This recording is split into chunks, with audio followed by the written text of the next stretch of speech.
약속의 땅 가나안 땅을 지척에 두고 이스라엘 백성들은 많은 일들을 겪었습니다.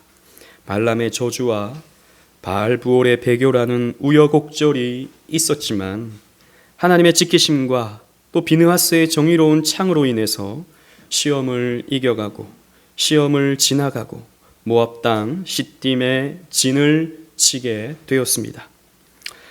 하나님은 이 시딤에서 다시 한번 이스라엘 백성들의 인구조사를 실행해 가십니다. 광야를 출발하여 인구조사를 민수기 1장에서 했었죠. 다시 하나님은 가나안 땅을 눈앞에 두고 인구조사를 다시 한번 명령하십니다. 이렇게 두 번째 시행되는 인구조사, 민수기 26장에 나타나는 이 인구조사는 몇 가지의 의미가 있습니다. 첫 번째는 이스라엘의 새로운 세대가 세워졌다는 것을 의미하죠. 즉 광야에서 처음 출발할 때 그 광야 1세대의 숫자가 처음에 민수기 1장에서는 나타나고 그리고 26장에서는 새로운 세대, 광야 2세대의 숫자가 이제 뚜렷하게 나타나게 되는 것이죠. 광야에서 나왔던 모세와 여호수아와 갈렙을 제외하고는 다 죽게 된 것입니다. 이제 완전한 새로운 세대가 이스라엘을 형성하게 되었기 때문에 다시 한번 그 숫자를 세어보라고 하나님께서 명령하신 것이죠. 두 번째 의미는 하나님은 신실하게 이스라엘을 지키셨다는 것을 그 숫자를 통해서 보여주십니다. 처음 1장에 계수된 20세 이상의 장정의 숫자는요, 민수기 1장 46절에 보면 60만 3,550명이다 라고 가르쳐주고 있습니다. 여러분 기억하십시오. 60만 3,550명입니다. 그리고 40년 후에 다시 센 숫자를 여러분들 한번 보시면 민수기 26장 51절, 여러분 그 한 장만 앞에 이렇게 보시면 51절 말씀을 보시면 이스라엘 자손에 계수된 자가 60만 1,730명이었더라 라고 하고 있습니다. 자, 60만 3,550명 빼기 60만 1,730명 하면 여러분 몇 명입니까? 1,820명이 줄었습니다. 1,820명. 그 거의 60만 명 정도 되는 것은 사실 대동소이하죠. 조금 줄긴 했지만 전체적으로 본다면 큰 차이가 없는 것입니다. 여러분 40년 동안 이스라엘 백성들은 광야에서 살았습니다. 불편한 삶이었죠. 힘든 여정이었습니다. 또 그 사이에서 수많은 시험을 겪었고 또 그들의 원망과 불평과 반역으로 인해서 여러 번의 그런 하나님의 심판을 받기도 했었습니다. 그런데 그런 것에 비하면 이 인구가 크게 줄지는 않았다라는 것이죠. 이것은 이스라엘 백성들을 약속의 땅으로 이끌어 주겠다라고 말씀하신 그 하나님의 언약이 신실하게 시행되었음을 보여주는 것입니다. 하나님은 이스라엘 백성들의 폐역 가운데서도 그 언약을 신실하게 지켜가셨던 것이죠. 그리고 세 번째로 이게 오늘 말씀과 연결이 되는데요. 이 두 번째 인구조사의 의미는 땅을 분배하기 위한 인구조사였습니다. 첫 번째 우리 지난번 살펴봤었는데요. 그 민수기 1장에서의 인구조사의 의미는 군사적인 조직을 위한 인구조사였습니다. 여러 가지 또 의미가 있었지만 대표적으로는 군사적인 의미. 그래서 여호와의 군대라고 하나님이 명명해 주시지 않습니까? 그런데 이 두 번째 인구조사는 이 땅을 그 인구대로, 그 지파별의 그 숫자대로 땅들을 나누어 주기 위한 인구조사임을 우리는 살펴볼 수 있어요. 26장 52절 54절 여러분 한번 보십시오. 제가 읽어보겠습니다. 여호와께서 모세에게 말씀하여 이르시되 이 명수대로 땅을 나누어 주어 기업을 삼게 하라. 수가 많은 자에게는 기업을 많이 줄 것이요 수가 적은 자에게는 기업을 적게 줄 것이니 그들이 계수된 수대로 각기 기업을 주되 라고 하나님이 명령하십니다. 자, 숫자를 세는 이유는 그 숫자만큼 땅을 분배해 주기 위함이었습니다. 특히 이 땅이라고 하는 것, 이 땅이라고 하는 것은 성경신학적으로 볼 때 굉장히 큰 의미를 가집니다. 성경에서는 땅을 굉장히 강조하죠. 하나님이 특별히 언약 백성에게 찾아오셔서 땅을 주겠다는 약속을 계속해 주시는 것입니다. 이 성경에서요, 이 언약은 세 가지의 어떤 요소를 통해서 하나님이 약속해 주시는데요. 첫 번째는 자손입니다. 자손을 주겠다라는 약속을 하시죠. 두 번째는 땅을 주겠다라는 약속을 해 주십니다. 그리고 세 번째로는 통치자를 보내주겠다라는 약속을 해 주셔요. 이 통치자는 기름 부음 받은 자를 말하고 있죠. 이것은 구약 시대에는 그런 왕이라든지 사사라든지 또 어떤 특별한 지도자라든지 이렇게 또 나타나기도 하지만 궁극적으로는 또 메시아를 보내주겠다라고 하는, 그리스도를 보내주겠다라고 하는 그런 약속으로 이루어집니다. 그래서 보십시오. 자손, 백성, 그리고 땅, 영토, 그리고 다스릴 자, 주권자를 보내주겠다라는 이 약속을 통해서 하나님은 무엇을 그려주냐 하면 하나님 나라를 그려주는 거예요. 우리나라의 3요소 그러면 국민, 주권, 영토 이렇게 세 가지를 우리가 보통 3요소로 들지 않습니까? 마찬가지로 이게 성경에서 나왔다라는 것이죠. 이런 성경적인 개념에서도 이런 백성, 영토, 주권을 하나님께서 보여주심으로써 하나님 나라를 세워가신다라고 하는 약속을 해주시는 것이죠. 그래서 땅이라고 하는 것은 계속해서 약속되어집니다. 하나님은 첫사람 아담에게 에덴 동산이라고 하는 땅을 주시죠. 그 땅을 주시면서 뭐라고 말씀하십니까? 더 많은 땅을 정복하라 라고 하는 약속을 해 주시죠. 말씀을 해 주십니다. 그래서 하나님께서 베풀어 주시는 땅의 확장을 하나님께서 가르쳐 주시는 것이죠. 그리고 아브라함에게도 하나님이 무엇을 약속하십니까? 창세기 12장 1절에 보면 너는 너의 고향과 친척 아비 집을 떠나 내가 내게 보여줄 땅으로 가라 라고 하나님이 말씀하십니다. 이것은 이삭에게 이어지고 야곱에게 이어지고 그 이스라엘 후손들에게 계속 이어지는 것이죠. 그러다가 이제 애굽에서 고통받고 있는 이스라엘 백성들에게 하나님이 나타나셔서 모세를 통해서 이렇게 말씀해 주십니다. 출애굽기 3장 8절에 내가 내려가서 그들을 애굽인 손에서 건져내고 그들을 그 땅에서 인도하여 내어 아름답고 광대한 땅, 젖과 꿀이 흐르는 땅, 곧 가나안 족속, 헷 족속, 아모리 족속, 브리스 족속, 히위 족속, 여부스 족속의 지방에 이르려 하노라 라고 하나님이 말씀하신다는 것이죠. 하나님은 계속해서 땅을 주겠다라고 하는 약속을 해주신다는 것입니다. 그래서 이 언약은 이스라엘 백성들의 끊임없는 불순종에도 불구하고 하나님은 신실하게 이루어 가셔요. 그래서 가나안 땅을 목전에 두고 그 수많은 그 불순종과 패역과 반역을 일삼았던 이스라엘 백성들이지만 그들의 숫자를 하나님이 견고하게 지켜가시면서 이제 그 땅을 눈앞에 보여주고 계시는 것입니다. 그러면서 이제 인구를 조사해서 그만큼의 땅을 너희들에게 주겠다라고 하나님이 말씀하시는 것이죠. 그런데 문제가 생겼습니다. 이 인구조사는 20세 이상의 남자들로만 조사된 것이죠. 그렇다면 남자가 없는 집에서는 어떻게 되는 겁니까? 이 문제가 생긴 것입니다. 분배받을 땅이 없어지게 된 것이죠. 그래서 오늘 본문에 슬로브앗의 딸들이 모세에게 나와서 청원을 합니다. 땅을 주시옵소서라고 말입니다. 그 이야기가 오늘 펼쳐지는데요. 오늘 이 이야기 속에 구속사적인 의미를 여러분들과 함께 살펴보고자 합니다. 우리 1절 말씀 다 같이 한번 읽어보도록 하겠습니다. 1절입니다. 시작. 요셉의 아들 므낫세의 종족들에게 므낫세의 현손 마길의 증손 길르앗의 손자 헤벨의 아들 슬로브앗의 딸들이 찾아왔으니 그의 딸들의 이름은 말라와 노아와 호글라와 밀가와 디르사라. 아멘. 므낫세 지파 가문 중에서 슬로브앗이라는 사람이 있었습니다. 그런데 이 사람은 안타깝게도 딸들을 남겨놓은 채 광야에서 단명했던 것 같아요. 그래서 이 딸만 이 집에 남게 된 것입니다. 그런데 이 슬로브앗의 딸들은 인구조사에서 제외가 된 것이죠.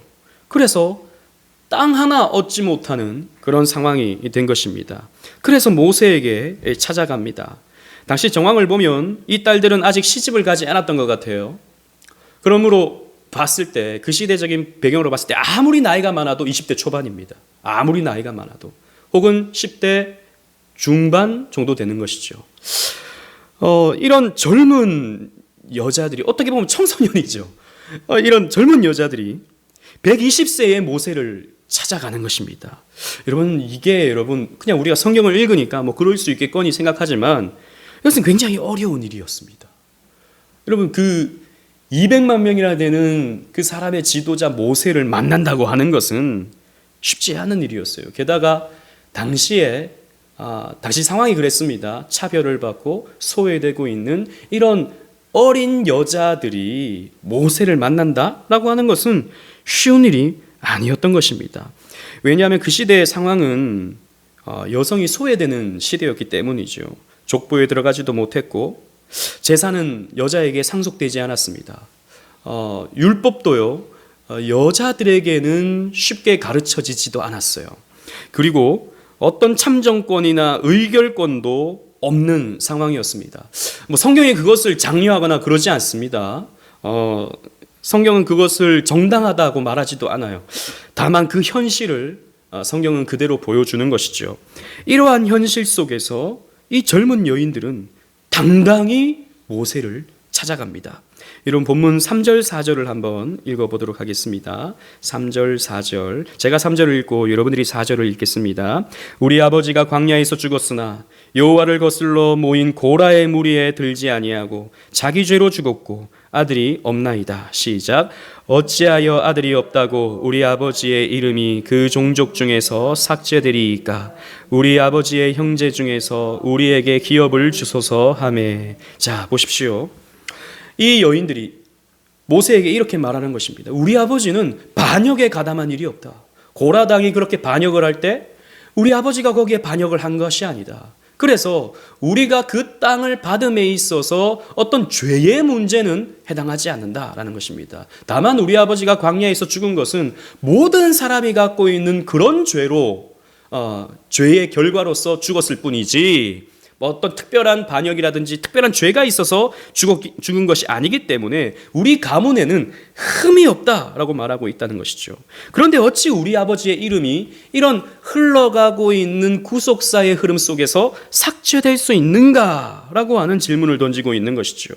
이 땅을 분배받을 종족의 이름 중에서 왜 우리 아버지의 가문이 이렇게 삭제될 수 있겠느냐라고 하는 질문을 던진 것입니다. 그러므로 이 딸들은 아버지의 몫을 우리가 상속할 수 있도록 우리에게도 기업을 달라고 청원을 하고 있다는 것입니다. 오늘날로 본다면 정당한 청구고 정당한 청원이라고 할 수 있습니다. 오늘날에는 여성들도 그 부모의 재산을 청구할 수 있는, 청원할 수 있는 권리가 우리에겐 다 주어지고 있잖아요. 그러나 이 시대적 관점에서 본다면 굉장히 당돌한 그런 청원이 아닐 수 없다는 것이죠. 그래서 어떤 신학자들은 이 본문을 여성들의 권리와 남녀 평등의 문제로 해석해냅니다. 혹은 요즘에 유행하는 그런 페미니스트적인 신학의 근거, 여성 신학의 근거로 이 본문을 사용하기도 합니다. 그러나 성경을 그런 여성 해방적 관점, 여성 권리적 관점에서 본다면 이 본문을 너무 표면적으로만 보게 되는 것입니다. 본문은 그 여권 신장에 초점이 있지 않아요. 여러분 생각해 보십시오. 이 5 딸들은 왜 지금 땅을 달라고, 기업을 달라고 요구하고 있는 것입니까? 그저 땅이 많으면 부요해지기 때문입니까? 우리는 그런 생각이 들죠. 땅 그러면 우리는 투자 가치가 있는 것. 그렇지, 오늘날 시대에 부동산이 답이야. 우리는 그렇게 생각하기가 쉬운데 그건 오늘날에 우리가 가지고 있는 생각입니다. 본문에서 말하는 이 땅이라고 하는 것, 기업이라고 하는 것은 언약적인 의미가 있습니다. 언약적인 의미. 즉 오늘날은 우리가 이 사유재산의 의미로서 땅을 이해하지만 이 시대의 땅의 의미는 여호와의 기업입니다. 다르게 표현하면 여호와께서 주시는 유업인 것이죠. 그런데 보통 유업 그러면 이제 대를 이어서 이어가는 게 유업이라고 하는 것이죠. 아버지의 유업을 내가 물려받았다라고 하는 것입니다. 이건 고대 사회에 있어서 그 가문의 정체성을 드러내주는 아주 중요한 모습이었는데요. 그래서 아들들은 그 부모의 유업을 잘 이어받아서 그것을 더 확장시키고 발전시켜야 할 의무가 그들에게 주어져 있었던 것입니다. 그래서 기업이라고 하는 것, 유업이라고 하는 것은 의무라고 하는, 책임이라고 하는 그런 의미가 더 큰 것입니다. 사실 성경에서 말하는 땅이라고 하는 이 개념은 사유재산이기보다도 하나님의 소유였습니다. 레위기 25장 23절 주보에 있는 말씀 다 같이 한번 읽어보도록 하겠습니다. 하나님은 시내산 아래에서 이렇게 말씀하셨어요. 다 같이 읽겠습니다. 시작. 토지를 영구히 팔지 말 것은 토지는 다 내 것임이니라. 너희는 거류민이요 동거하는 자로서 나와 함께 있느니라. 하나님이 이렇게 말씀하십니다. 땅은 내 것이다. 너희 마음대로 사고 팔지 마라 라고 하나님 말씀하시는 것이죠. 혹 너희들이 빚을 져서 땅을 팔게 되거든 또 50년 뒤에는 하나님이 어떻게 하라고 하십니까? 원래 땅 주인에게 돌려주라고 말씀하시죠. 그러므로 우리가 생각하는 것처럼 이런 땅이라고 하는 것은 이 고대 사회에, 특히 이 이스라엘 사회에 있어서 어떤 재산적인 의미가 있는 것이 아니었던 것입니다. 땅은 사명 감당의 장소였던 거예요. 즉 하나님이 언약 백성에게 사명을 주시고 그 사명을 이루어가는 공간이 바로 그 땅, 기업이 되는 것입니다. 특히 이 가나안 땅은 어떤 땅입니까? 이 가나안의 원주민들을 쫓아내서 전쟁을 해야 하는 그런 땅입니다. 또 뿐만 아니라 이 땅은 개척해야 되고요. 가꾸어야 하고요. 또 하나님께 드릴 것을 생산해 내어야 하는, 어찌 보면 참으로 수고롭고 어찌 보면 참 힘든 그런 것이 되는 것이죠. 하지만 또 그런 동시에 하나님께서 이 땅을 하나님의 기업으로 잘 선용하게 되면 하나님이 그 땅을 축복해 주셔서 축복의 물질들을 풍성히 채워주시는 그런 장소도 되는 것이죠. 그래서 이 땅이라고 하는 것은 약속의 결과물이고 이곳에서 사명을 감당할 때에 하나님께서 이 모양 저 모양으로 채워주시는 것을 경험하는 그런 공간이 바로 이 땅인 것이죠. 따라서 이 딸들은 왜 이 땅을 달라고 청원하고 있습니까? 하나님의 언약에 우리가 참여하기를 바랍니다. 하나님의 뜻을 위해 하나님 나라를 세워가는 일에 우리도 동참하고 싶습니다 라고 하는 그런 의미가 다분하다는 것이죠.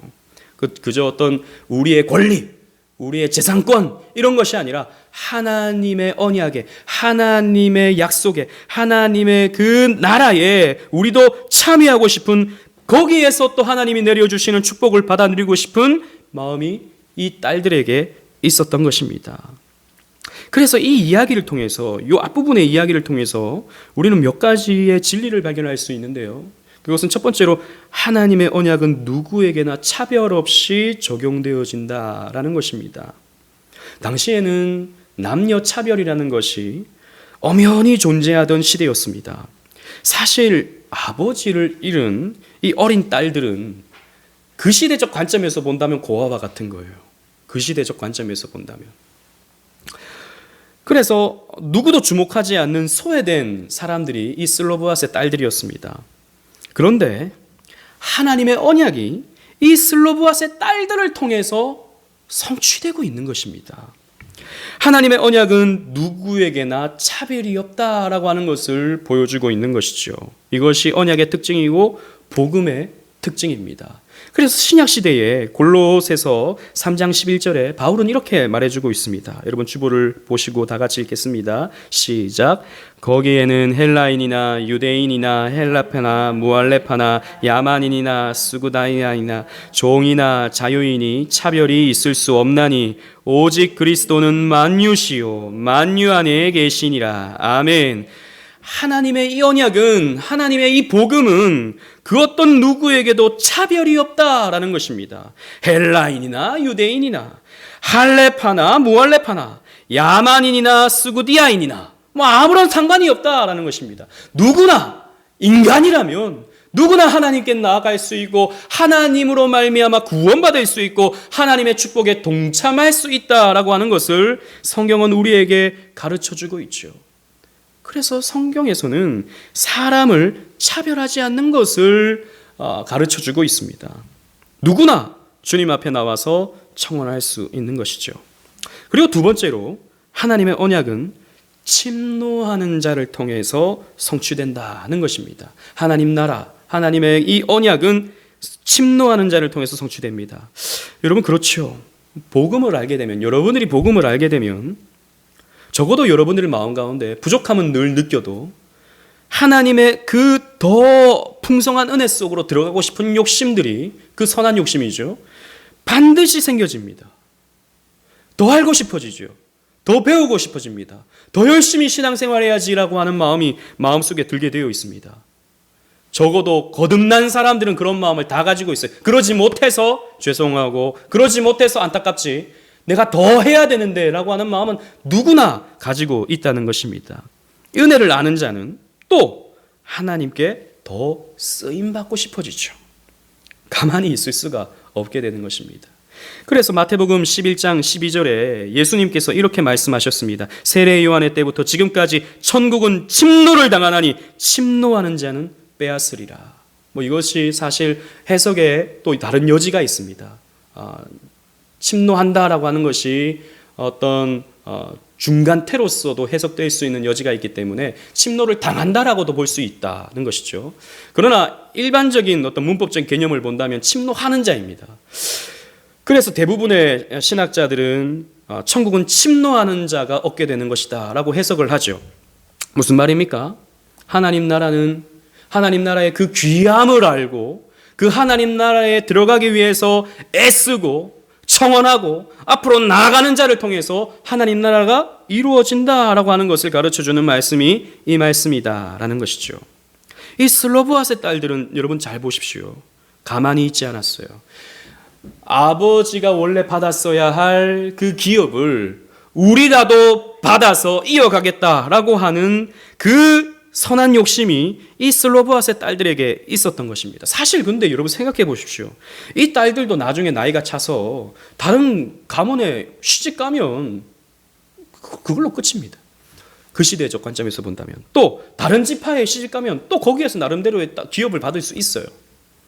그런데 이 므낫세 지파의 이름으로, 또 슬로브앗이라는 아버지의 이름으로, 또 이 여인들의 자신들의 이름이 성경에 나오죠. 이 자신들의 이름으로 하나님의 언약을 성취시켜 보고 싶은 마음이 이 여인들에게 있었던 것입니다. 그래서 담대하게 모세에게 나가서 청원을 하고 있다는 것입니다. 이 기업을 우리에게 주소서라고 말입니다. 가만히 있지 않았다는 것이죠. 적당한 시간 지나면 우리도 시집 가면 그냥 다 기업을 얻을 수 있으니 이렇게 생각하지 않았다는 것입니다. 우리의 이름으로 하나님께 쓰임받고 싶은 이런 욕심이 있었기 때문에 담대하게 나갈 수 있었다는 것입니다. 이 장면과 비슷한 신약의 한 장면이 있는데요. 그것은 바로 마태복음 15장 수로보니게 여인이 예수님께 자신의 딸을 고쳐달라고 청원했던 장면입니다. 이 여인의 딸이 귀신에 들렸죠.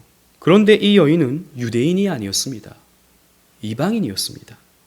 그래서 예수님이 거절하십니다. 마태복음 15장 24절에 예수께서 대답하여 이르시되 나는 이스라엘 집에 잃어버린 양 외에는 다른 데로 보내심을 받지 아니하였노라 라고 예수님께서 말씀하셔요. 나는 이방인을 위해서 보냄을 받지 않았다. 예수님이 이렇게 말씀을 하시는 것입니다. 사실 이것은 구속사적인 어떤 흐름에 따라서, 여러분 예수님은 유대인들에게 복음을 전하시죠. 이방인들에게 복음을 전하는 것은 누구에게 하나님께서 맡겨주십니까? 예수님의 제자인 사도들을 통해서 이방인에게 복음이 전해지죠. 그래서 첫째는 유대인이요 둘째는 헬라인이다 라고 성경은 말하고 있는 것이죠. 그래서 복음이 유대인에게서 시작되어서 이방인에게 흘러가게 하는 것이 하나님의 구속사의 계획이었습니다. 그래서 예수님께서 이렇게 말씀을 하시는 것이죠. 그런데 이 여인은 계속해서 청원을 합니다. 마태복음 15장 26절에 그래서 예수님께서 또 이런 말씀을 해주시는데요. 대답하여 이르시되 자녀의 떡을 취하여 개들에게 던짐이 마땅하지 아니하다. 아무리 예수님이라도 이 말씀은 좀 너무하다 싶은 그런 생각이 여러분 들지 않습니까? 여인의 자존심을 후벼 파는 말씀을 예수님께서 하신 거예요. 나는 개들에게 먹을 것을 던져주고 싶지 않다라고 예수님께서 말씀을 하신 거예요. 그럼 그 수로보니게 여인은 뭐가 되는 겁니까? 개가 되는 것이죠. 당신은 자격 없다라고 하는 이 말씀을 아주 예수님은 모욕적으로 하셨습니다. 이것은 근데 우리가 잘 알다시피 이것은 예수님이 정말 사람을 모욕하기 위해서 이렇게 하신 말씀이 아니라 나중에 그러함에도 불구하고 믿음을 드러내는 이 여인의 믿음을 나타내 보여주시기 위해서 일부러 이렇게 예수님께서 말씀을 하신 것이죠. 그때 여인이 이렇게 대답을 합니다. 마태복음 15장 27절 여러분 주보에 있는 말씀 보십시오. 여자가 이르되 주여 올소이다마는 개들도 제 주인의 상에서 떨어지는 부스러기를 먹나이다. 이 여인은 이렇게 말하는 거예요. 저는 그 부스러기라도 좋습니다. 저는 자격 없지만 저는 예수님께 이러한 은혜를 받을 자격이 없지만 저는 부스러기라도 좋습니다. 그 부스러기라도 주십시오 라고 이 여인은 청혼을 하고 있다는 것입니다. 그러자 예수님께서 이렇게 대답하시죠. 28절 다 같이 읽어보겠습니다. 시작. 예수께서 대답하여 이르시되 여자여 내 믿음이 크도다. 내 소원대로 되리라 하시니 그때로부터 그의 딸이 나으니라. 아멘. 여러분 보십시오. 이 여인은 자격이 없는 여인이었습니다. 거절된 여인이었습니다. 그러나 내 딸이 지금 세상에 귀신이 들려가지고 귀신에 의해서 지금 삶이 밑바닥으로 떨어졌는데 이 여인에게 하나님의 나라, 하나님의 통치가 이루어져서 귀신이 떠나가고 하나님의 다스림을 받는 주님의 백성이 되기를 원합니다. 이 마음이 이 여인에게 있었던 것이죠. 그래서 이 여인은 이방인임에도 불구하고 거절당했음에도 불구하고 계속해서 청혼을 하는 것입니다. 그래도 주십시오. 그래도 고쳐주십시오. 부스러기라도 주십시오 라고 이렇게 청혼을 했던 것입니다. 그 청혼의 결과가 무엇입니까? 내 소원대로 드리라 라고 하는 예수님의 말씀이었다는 것입니다. 여러분 그렇습니다. 우리는 구해야 합니다. 하나님의 말씀이 우리의 삶 가운데 은혜로 나타나기를, 그 하나님의 언약이 우리에게 성취가 되어서 우리의 삶에 그런 영적인 축복이 가득해지기를 우리는 구해야 합니다. 왜 우리는 하나님의 기업을 구하지 않습니까? 이 땅에서의 우리가 먹고 사는 일에는 우리가 너무나도 많은 관심을 두지만 하나님 나라의 기업을 왜 우리는 구하지 않습니까? 하나님께 쓰임받기를 왜 우리는 구하지 않습니까? 우리가 그것을 너무나도 모르기 때문이에요. 그것이 얼마나 우리에게 있어서 유익된가, 그것이 얼마나 우리에게 있어서 큰 축복을 받게 되는 비결인가 우리가 알지 못하기 때문에 사실 구하지 않는 거예요.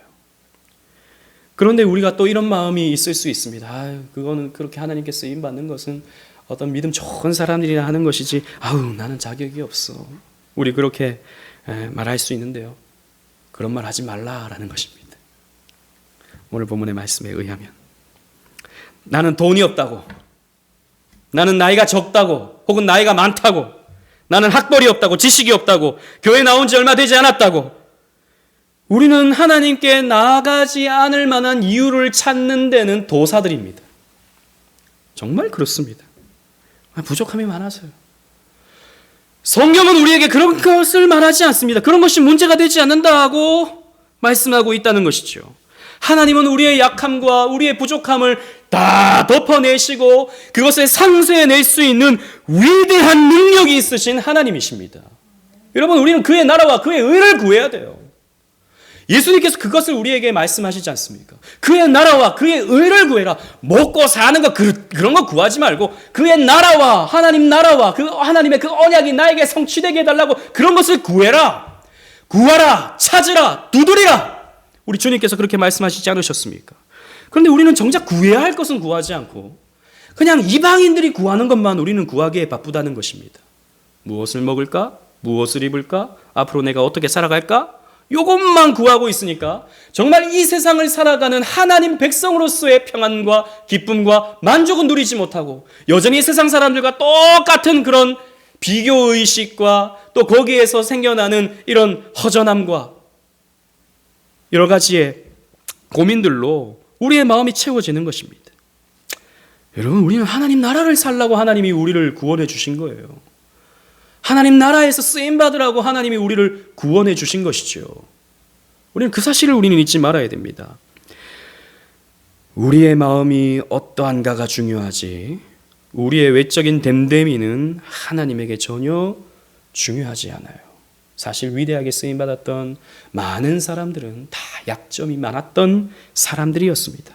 그러므로 여러분, 하나님 나라의 복이 내게 임하게 해달라고 여러분 기도하십시오. 하나님 나라를 위해 쓰임받게 해달라고 여러분 기도하십시오. 하나님께 청원하십시오. 하나님은 그 언약에 근거한 청원을 결코 외면하지 않으십니다. 그리고 하나님은 이 슬로브앗의 딸들의 청원에 응답을 해주시는데요. 우리 5절로 7절 말씀 다 같이 한번 읽어보도록 하겠습니다. 본문 5절로 7절입니다. 시작.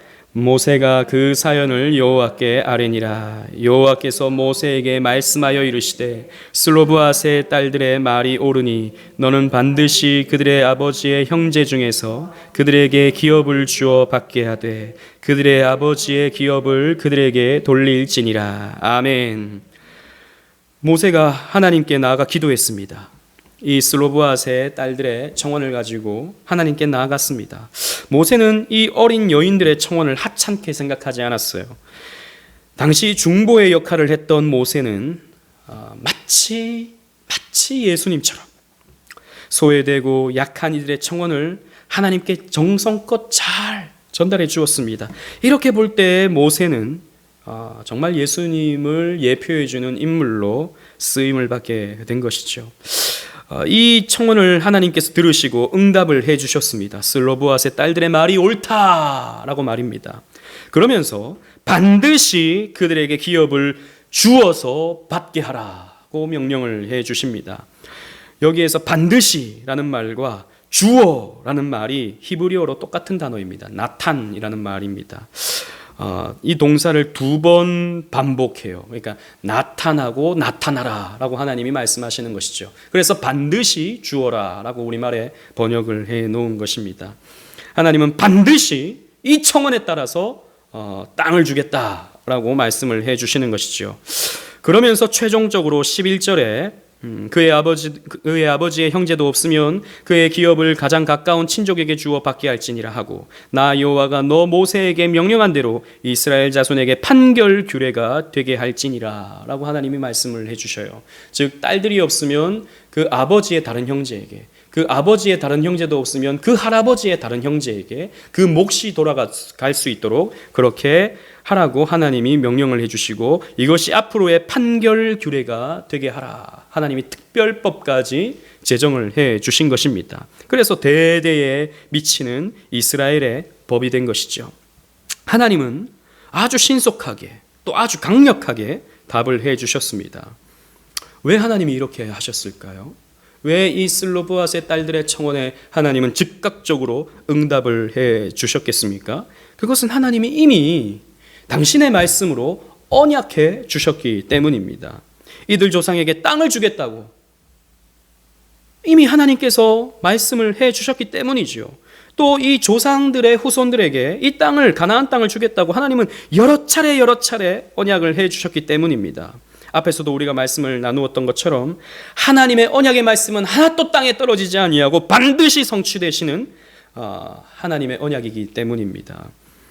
사실 여러분 이것을 우리는 가만히 생각해 보면 이것이 얼마나 우리에게 큰 은혜가 되는지 모릅니다. 우리는 하나님이 당신의 피조물인 고귀한 인간에게 이 정도의 어떤 호의 혹은 보상을 베풀어 줘야 하는 것은 하나님의 당연한 의무가 아닌가, 우리는 그렇게 생각할 수 있는데요. 그것은 우리를 굉장히 과대평가하는 것입니다. 그것은 원래 하나님이 가지고 있는 속성과는 사실 좀 맞지 않는 이런 모습이다는 것입니다. 우리는 하나님 앞에 사실 먼지와 같은 존재입니다. 우리 인간이 대단하다 하지만 우리는 그 먼지, 흙으로 지음받은, 그래서 흙으로 돌아갈 수밖에 없는 먼지와 같은 존재입니다. 그러나 하나님은 어떤 분이십니까? 우리 주보에는 다니엘 4장 35절 말씀 다 같이 한번 읽어보도록 하겠습니다. 시작. 땅의 모든 사람들을 없는 것 같이 여기시며 하늘의 군대에게든지 땅의 사람에게든지 그는 자기 뜻대로 행하시나니 그의 손을 금하든지 혹시 이르기를 내가 무엇을 하느냐고 할 자가 아무도 없도다. 하나님은 이 땅의 모든 사람들을 없는 것 같이 여기실 수 있는 하나님이세요. 하나님은 사람에게 의존되어 있는 분은 아니기 때문이죠. 하늘의 군대에게도 천사들에게도 마찬가지다라는 것입니다. 하나님은 언제나 자기의 뜻을 자기의 뜻 가운데 행하시는 하나님이시기 때문입니다. 그래서 하나님을 향해서 하나님 왜 그렇게 하십니까? 라고 물을 수 있는 자격이 있는 사람이 없다라는 것입니다. 하나님은 언제나 하나님의 그 자신에게서 생겨나시는 뜻 가운데에서 모든 일들을 진행해 나가시는 것이지 누군가에 의해 영향을 받으시는 하나님이 아니시다는 것이죠. 하나님은 절대 초월자, 절대 주권자 되시는 하나님이십니다. 하나님은 그래서 누군가에게 무언가에게 매여 계시는 분이 아니고, 우리 인간은 매여 있죠. 이 지구에 매여 있고 공기에 매여 있고 이 땅의 삶에 매여 있고 인간관계에 매여 있고 궁극적으로는 하나님에게 우리는 의존되어서 매여 있습니다. 그러나 하나님은 그렇지 않으시죠. 하나님은 완전히 자유로운 분이시며 무언가에 의해서 결정할 필요도 없으신 완전 지존자 하나님이십니다. 그런데 여러분 생각해 보십시오. 그런데 이 하나님이 자기를 낮추시고 먼지와 같은 인간을 찾아오시는 거예요. 그래서 그 인간에게 찾아오셔서 언약을 해주시는 거예요. 그래서 갈대아 우르에서 우상이나 만들고 살던 아브라함에게 찾아오셔서 땅을 약속해 주시는 겁니다. 저 애굽에서 노예 생활이다 하던 히브리 민족에게 찾아오셔서 땅을 주겠다고 약속해 주시는 것입니다. 여러분, 하나님이 뭔가 부족해서 이 인간들을 잘 사용해서 인간들로 하여금 어떤 유익을 얻으려고 이렇게 언약을 해 주시는 것일까요? 아니요. 하나님은 언제나 충분하신 하나님이시죠. 하나님은 그 충분하심과 그 영광이 흘러 넘치시는 하나님이십니다. 이미 인간들이 굳이 하나님을 예배하지 않아도 하나님은 이미 영광이 흘러 넘치시는 하나님이십니다. 그런데 하나님은 이 인간에게 일부러 찾아오셔서 이 인간들에게 자신을 낮추시고 이 인간들을 자신의 언약의 파트너로 초청해 주시는 거예요. 그래서 우리가 배웠던 웨스트민스터 신앙고백서 7장 1항의 이 내용에서 이렇게 설명을 해주고 있어요. 제가 앞부분을 읽고 뒷부분은 주보에 있으니까 우리 다 같이 한번 읽어보겠습니다. 하나님과 피조물 사이의 간격이 너무 크기 때문에 비록 이성적인 피조물에게는 하나님을 그들의 창조주로 순종해야 할 의무가 있지만 그들은 하나님에게서 무슨 축복이나 상급을 결코 보수로서 얻을 수가 없고, 자, 다 같이 읽겠습니다. 하나님 편에서 시작. 하나님 편에서 자원하여 겸손히 낮아지심으로써 가능하였다. 그런데 그 은혜를 하나님께서는 언약을 수단으로 하여 나타내시기를 기뻐하셨다. 아멘. 즉, 인간은 하나님을 찾아갈 수가 없었다라는 것입니다. 간극이 너무 커서. 그래서 하나님 편에서 자원하셔서 낮아지셔서 우리에게 언약을 맺어주심으로 하나님과 우리의 관계가 형성되게 되었다라고 말하고 있는 것입니다. 종교개혁자 칼빈은 그렇게 하셔야 할 의무가 아무런 이유도 없으신 하나님께서 당신의 언약을 통해 자신을 인간에게 묶으셨다라고 이렇게 표현을 했습니다. 그리고 그가 이어서 말하기를 우리는 누구든지 하나님께 더 많이 묶여 있을수록 하나님께 더 감사해야 한다. 우리의 은사는 우리의 것이 아니고 하나님께서 우리를 당신에게 묶으심으로 말미암는 유익이기 때문이다 라고 하나님께 칼빈은 말했습니다. 즉 하나님이 우리를 묶으셨다는 것이죠. 그래서 우리가 하나님께 묶여 있으면 묶여 있을수록 우리는 더 감사해야 된다고 말하는 것입니다. 그래서 슬로보아스의 딸들이 이 땅을, 이 기업을 우리에게 주소서라고 청원했을 때 하나님은 이 언약에 매여 있기 때문에, 묶여 있으시기 때문에 그래, 내가 반드시 주마 라고 즉각적으로 말씀하실 수밖에 없게 된 것입니다. 여러분, 이게 바로 사랑이라는 거예요. 여러분, 사랑이라고 하는 것은 자발적으로 상대에게 자신을 묶는 행위입니다. 여러분, 하나님이 우리를 사랑하신다고 하죠. 그건 뭐냐면 하나님이 언약으로 자신을 묶으시는 거예요. 이게 사랑입니다. 여러분, 우리가 누군가를 사랑할 때, 남편을 사랑한다고 할 때 우리 남편에게 매이죠. 그래서 때로는 불편하기도 합니다. 자녀를 사랑한다고 할 때 자녀에게 매이죠. 그래서 우리에게는 굉장히 그 다음부터는 속박이 이루어져요. 그 자녀 때문에. 여러분, 이게 사랑이다라는 것이죠. 때로는 답답하기도 하지만, 그러나 그 사랑이 주는 황홀함과 그 기쁨이 답답함을 잊어가게 만드는 것입니다. 여러분, 그리스도께서 그래서 우리를 사랑하신 것입니다. 그리스도께서 우리를 어떻게 사랑하셨습니까? 십자가에 자신을 묶어버리시는 것이죠. 묶으실 것만이 아니라 아예 그냥 못 박아버리신 것입니다. 그래서 예수님은 십자가상에서 완전히 자유를 박탈당하셨어요. 우리에게 매이신 것입니다. 여러분, 그래서 우리는 이 은혜를 알면 우리 또한 하나님의 언약에 우리를 묶습니다. 우리 복음성가의 가사처럼 주의 손에 나의 손을 포개고 주의 발에 나의 발을 포개어 이제는 주와 함께 내가 죽고 내가 주와 함께 다시 살아나는 것을 경험하는 것, 완전히 주님 앞에 매이는 것, 십자가에 나를 매달아 나를 위해 살지 아니하고 내 안에 계신 주님을 위해서 내가 살아가는 것, 이것이 여러분 우리의 신앙생활인 것입니다. 그런데 이게 아니라 교회를 다니는데 왜 이렇게 하라는 것 많고 왜 이렇게 하지 말라는 것 많아 라고 푸념을 하고 있다면 여러분들은 아직 사랑을 뭔지 모르고 그런 말을 하는 것입니다. 또 뿐만 아니라 이 신앙생활을 살아가는 우리라면 우리는 결코 우리의 성공과 야망을 위해서 하나님께 무언가를 구하지 않게 됩니다. 자기의 성공과 야망을 구하면서 왜 하나님 나에게 이런 기도의 응답을 해주지 않으십니까? 라고 응석을 부리고 불평하지 않게 됩니다.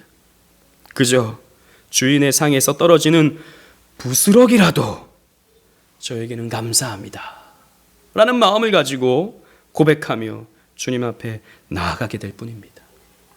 사랑하는 성도 여러분, 슬로브앗의 딸들은 그 이름이 성경책에 명시가 되었습니다. 원래 여인들은 이름이 기록되지 않죠. 그러나 이 슬로브앗의 딸들은 말라와 노아와 호글라와 밀가와 디르사라고 하는 이 이름이 성경에 기록이 되었습니다. 왜 기록이 되었는가? 이 여인들은 하나님의 구속사에 큰 한 획을 그은 여인들이었기 때문입니다. 그래서 하나님은 이 여인들의 이름을 성경에 기록해 놓았던 것입니다. 이 여인들은 하나님의 언약을 받기 위해서, 그 언약적 축복을 받기 위해서 적극적으로 나아가 청원한 여인들이었습니다. 또 하나님이 친히 자신을 낮추시고 베풀어 주시는 이 언약적인 사랑을 수동적으로 받아 누렸던 여인이었던 것입니다. 이 수동적으로 받았다고 해서 그냥 가만히 앉아서 받았다는 말이 아닙니다. 하나님께서 주시는 것을, 일방적으로 주시는 것을 이 여인은 받아 누렸다라고 하는 의미입니다. 여러분들도 이 신구약 성경을 통해 약속하시는 하나님의 축복을 사모하시기를 바랍니다. 그리고 그 축복을 받아 누리시기를 바랍니다. 이 은혜가 여러분들에게 충만하기를 주님 이름으로 축원합니다. 아멘.